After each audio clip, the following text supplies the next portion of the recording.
Mga netizen sobrang humanga sa speech ni Carla, kahit si Jomar ay napahanga ni Carla.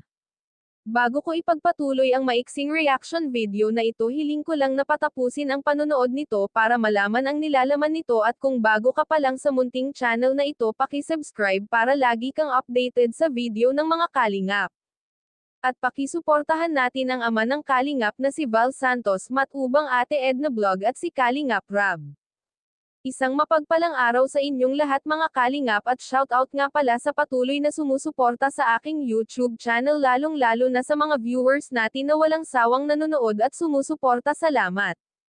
Maraming humanga sa ginawang pagpapasalamat ni Carla sa kanyang selebrasyon. Inisa-isa niyang pinasalamatan ang lahat ng mga taong tumulong sa kanila.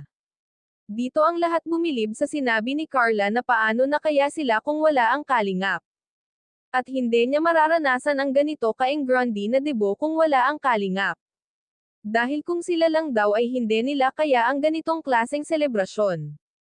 Sinabi pa ni Carla na binago ng kalingap ang buhay nila.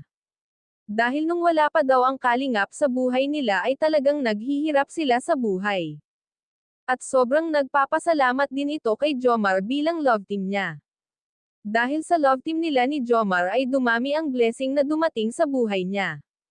Kalingap Rab hindi makapaniwala sa speech ni Carla, nakakamangha ang mga sinabi nito.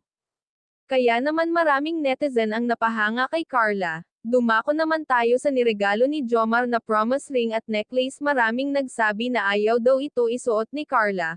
Hindi naman kaysa ayaw ni Carla. Ayaw lang niya isuot sa mga oras na iyon dahil naka-gown siya at meron din siyang suot na mga accessories. Sabi niya isusuot na lang niya ito sa ibang araw. Hanggang dito na lang ang update ko mga kalingap. Maraming salamat at God bless sa inyong lahat.